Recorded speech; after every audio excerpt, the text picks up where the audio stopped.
Hello and welcome to Big Brown and Hairy, another episode of our Euro special show. Yes, we're happy, so obviously we won. Or else this episode probably would have been very miserable and very short. Yeah, it had the potential to, albeit small potential, it had the potential to be probably the most depressing, the most depressing recording, the most depressing video on YouTube or anywhere. Pretty much. And it would have had some kind of, some My Chemical Romance or something underneath. Yeah, a motif of Droopy the dog, sort of, What a start. So, I am Bobby Rayman. This is... I am Tuffy. This is I am Tuffy. We're going to make that a running joke. That's going to be a bit now. Make that a running joke, aren't we? England, I'll let you talk. What a performance. I mean, and I hate to say it, I called it. I didn't have the balls to say it yesterday, but when England beat Germany, I said 4-0. Kane with a brace. We'll try and reload it, but I said 3-0 yesterday. Kane brace. So, You did say I was close with a about. brace, so you're 50%. There. Yeah. You're getting there. I said 4-0 the other day. I'll take it. I got nervous yesterday, but what did you think? What's your overall thinking about this? Well, number one, very, very happy. Very happy that Jadon Sancho got a run out. Very happy. I am so happy as a United fan. You guys at United have got a hell of a player on your hands there. Really have. A hell of a player. What's good, like the thing that really impressed me, because I've seen him play, but I haven't seen him like that with pressure. Obviously, he's played with pressure at Borussia, but we don't watch, the German league that often. But the thing that was frightening for me, and is very the thing that really sets Messi apart, in my opinion, is balance. Now, a person dribbling and it looks like it's glued to their feet, and then them not being pushed over and having the strength. Jesus Christ, he's going to get some goals and assists next year. Holy, got a hell of a player. I mean, that one run at the end of the first half, where he just did. Yeah. Oh, he's got skill. He just looked confident. And what was beautiful is, when he had his back to the player when he receives the ball on, say, like halfway pitch on the touchline when you're attacking, and the player's touch tight. What does he do? Doesn't pass it back. He turns around and faces him. Yeah. It's an immediate positivity. Immediate. It's not. Whenever he got the ball, there was like some kind of aura, wasn't there? Yeah. It's not. Some place you could say even the Italians, they received the ball and they got the back to the opposition and but no, with these guys, particularly Jadon Sancho, last night, it was immediately looking to get on the front foot, looking to be positive, looking to push forward immediately, and what that tells your opponent is that they're going out there and saying, "Look, I'm going to be relentless with you tonight. You're not going to be able to keep up with me." I think that's part of also, I know obviously he's naturally talented, but that's part of Gareth's thing that he set up. Yeah, they're all up for it. And whoever plays is up for it, but whoever doesn't is motivated. He keeps them. The man management. I think just to fast forward, at the end of the game, he went over and hugged Grealish and goes, "Look, you can tell he already said that. And did you next game?" Yeah. He was very. Wow. I just have to say, wow. He's got everybody in that squad bought into what he's trying to push. I mean, everybody's bought into it. I think we said it would be cagey in the first half, which it was. And England still had chances. They were still free-flowing, but careful. Yeah.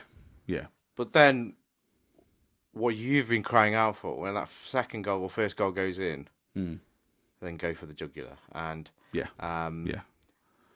have to. You have to. And what did we say? They need to improve set pieces. They didn't score from one. And what did they do? Score from two. Yeah. I mean, England are now dangerous from set pieces as well as open play. Now, I don't think people realise how much of a difference that makes, because now the Italians, say for example, we face the Italians in the final.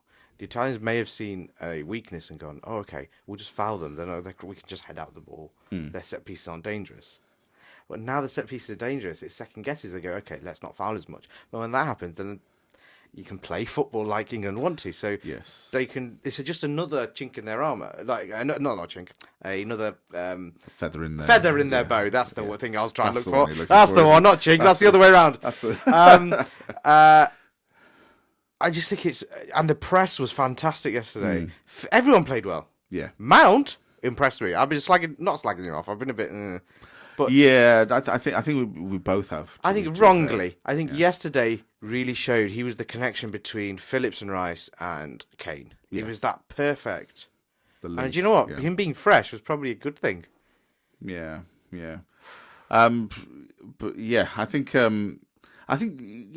just touching on the Mount issue, Mason Mount issue. I think we've both been a bit. Possibly been a little bit too negative towards him. And I think a lot of that has to do with the fact that we're such massive Grealish fans. I think that's all it is. I think that's all it is. Yeah.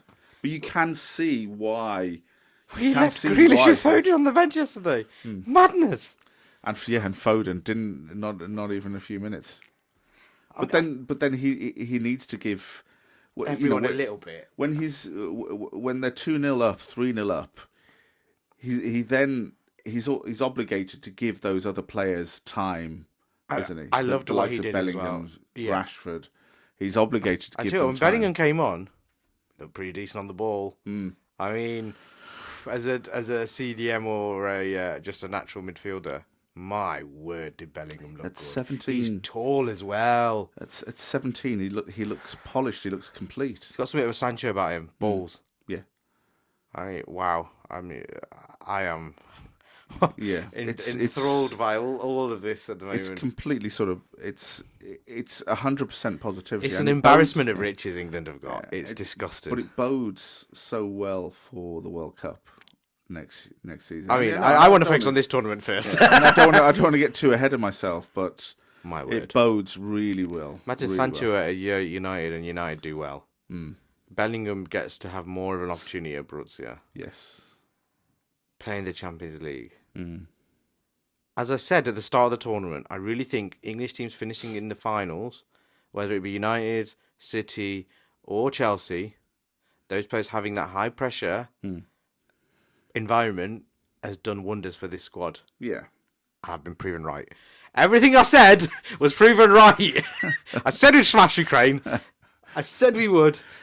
I said we'd smash them 4-0 initially. Just in case if you haven't noticed, this entire production is just to massage his ego. My God, I was so right. Just to massage his ego. You were saying you were right on it being cagey in the first half, but I said early goal as well. Yeah. And I said set pieces. Yeah. I know I was adamant on that. You said it. I said it. I was bang on. Said it. But I didn't. I say these, but I didn't expect it to actually happen. It's just But when the substitutes came on, you've just got to take a look at. It's like putting an entire team out there, and it's like a second string team could still beat anybody out there. The second string is outrageous. It is like you say. It's an embarrassment of riches. It's an outrageous amount of talent and an outrageous. Sancho's played 6 minutes in the tournament and then comes in and does that. Yeah. In the quarterfinals, just chuck him in the quarterfinals. But what Southgate has done, which has been very impressive, which any other manager hasn't done. He's done a couple of things actually. Not succumb to public pressure and the press, because they're not the manager. He is. I like that. But along with that comes the other side. If he fucks up, he gets absolutely battered. Yeah. But he knows it. Yeah. But he's gone with confidence. Second thing is, he's not scared to drop big players. I think Rio and Shearer and Lampard said it yesterday, and Gary Lineker. He's not embarrassed to drop players to suit a system. Different. So he will drop players, not because of ego. So then that sets up an environment to be involved with what he says. He's in charge, not the other way around. And I think in past, when the 2006 team, which looked great, 2010 there was team, always the talk of how to shoehorn Lampard and Gerrard into the same team. It was all about ego and playing 4-4-2. That's all they knew. Now they know 3-5-2, 5-4-1 if they wanted.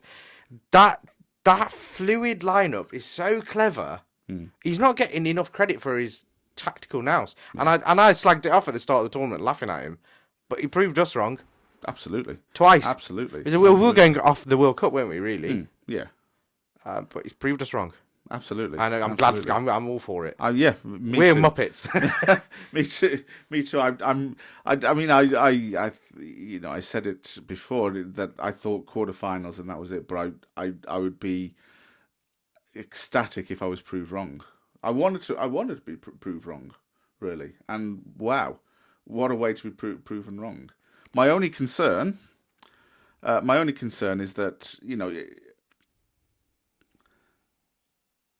I see the England team on what's left, the last 4 teams left, by far and away the strongest man for man, by far and away. Yes. Man for man. Yes. My only concern is that sometimes that doesn't work. But true. Yeah, but my concern is, and I saw elements of it yesterday creep in, but they sorted it out. Was a little brief period of 10 minutes. I know we're super analysing the game. Yeah. Overall, it's fantastic. There's a brief 5-10 minutes where England defeated themselves by Pickford making a mistake, and then they suddenly just went, what's going on? Only for about 5-10 minutes. Yeah. Then they sorted it out. That's what I get concerned about, England defeating themselves.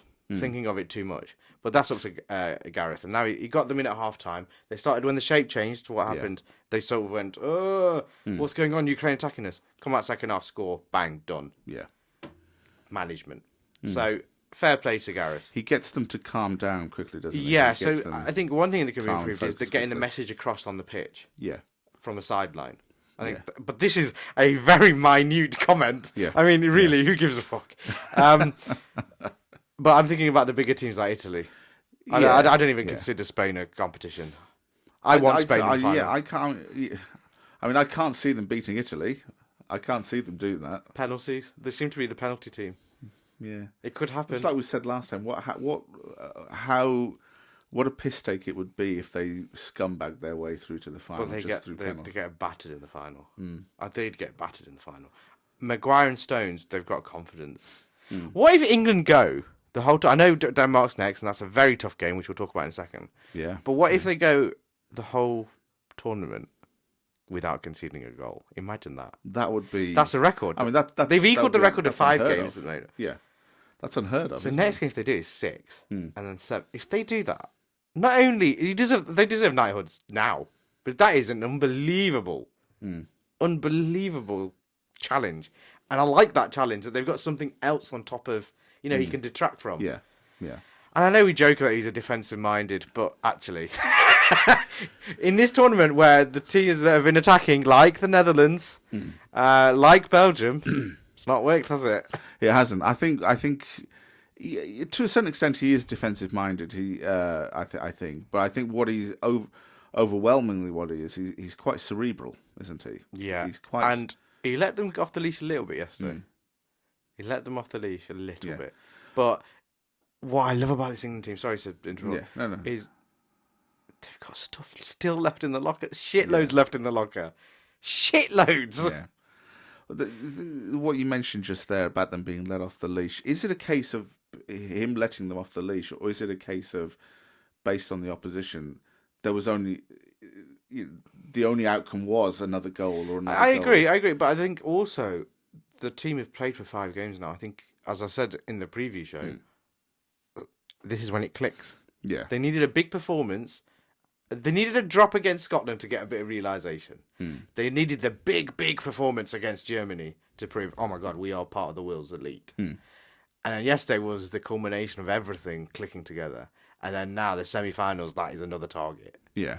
And now the World Cup semi-finals is the memory to motivate. Yes, yeah. I guess what I'm saying is that England aren't a team like Italy where they just pass in midfield and they're so comfortable on the ball. They did look at it at times, though. They did, absolutely, they did. But what their game is more about is pressing. It's about forward play, attacking. Because that's when you combine everything, though. That's what they've been brought up on. Did you not think that was performance of the tournament? One of them. Yeah. Oh yes. Absolutely. I think that's up there with Italy when they smashed whoever. But what I'm saying is, what you mentioned about Gareth Southgate let him off the leash. I think their game, how the style of game that England play, it inevitably leads to going to try and score a goal. That because attacking plays is part of their makeup. Whereas with Italy, it's about possession. It's about fitness. But I understand what you. Yeah, I agree with you. I also think England played it differently to Germany. They played to suit Germany's system in that game. Yeah. And they won. This time they played the way England want to play. Yeah. And want to impose the game. But they reacted to their formation change. It was 4-3-2. That was impressive. Yeah. Remember, England wouldn't do that. Usually they'd score a goal and then go into their little shell and go, oh dear. Yeah. That's not, but they do it differently now. They score and then they go, come on then, come attack us. And then there's holes. Yeah. And then we go and score in the holes. Pick them off. And if not, we're comfortable with the ball. We can win 1-0 if we want to.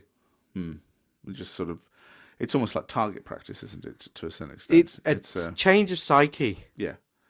And I like it. I'm all for it. Yeah, and I think it's experience as well with these team. You're right. I'd have to agree. It is a change of psyche. It's almost like a supreme confidence. They remind me of the All Blacks. Okay. That supreme confidence that they have. Be careful what you say. I'm joking. No, we're not racist. I'm a rugby man. Yes. You're a football man. Yes, I am. Although I do watch football. I don't follow it as much as you do. Yes. I'm more rugby. And what I mean when I say England remind me of the All Blacks, it's that supreme confidence. It's the options that they have, the fluidity of their play, the many sort of pronged attacks that they're capable of, and the only slight concern I have is that even the All Blacks are fallible, which has been proven in the past. When you have if they come up against a team who A, fight fire with fire, and B, sometimes even being the best team out there isn't enough when they're up against a team who don't quit. Yes, basically. Well, that's my only concern. Yeah, that's my only. I look at the other teams and I think we've got a good chance against every team, which is a nice feeling to have as an England fan. Yeah, it's not like wishful thinking; it's actually genuine. Yeah, we genuinely are feared. I think because of our organisation. The manager's good. Yeah. And we work from the back to the front. Yeah, it's not from the front to the back. Believe me, I'm as positive as anybody else. I think we have the potential to win this. Yes, I really do. I do know. I think we have the potential to win. We can talk about it finally. But yes, I think we have so. the potential to win it. I think there is every chance of football coming home. Oh, you said the dreaded words. But there's every chance of it. But what I just to add this, the England as a team, I just have a slight concern that the one thing that could beat them, and I forgot what I was going to say actually. We don't even know what could beat them.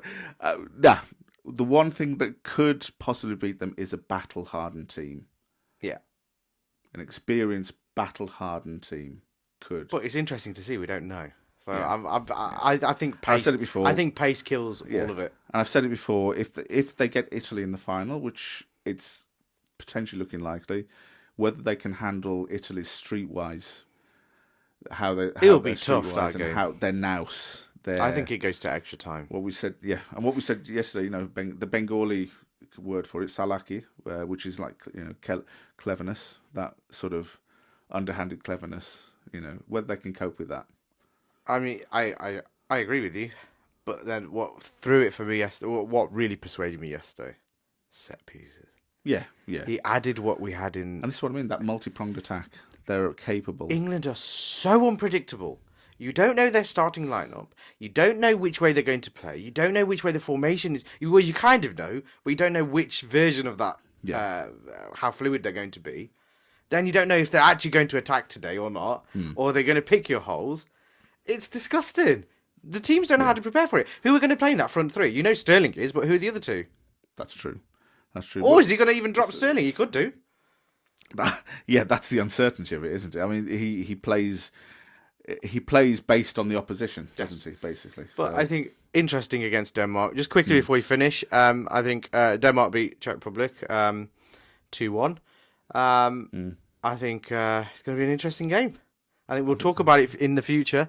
At some point, yeah. Just before, probably on Tuesday, we'll have a at-length talk about England versus Denmark and the other semi-final. And then, only a couple more episodes of this. So we'll tie this up. Thank you very much for watching. I have been Bobby Rayman, and this has been... And I have been Tuffy. There you go, there's the joke. And hopefully we'll see you on Tuesday. See you then.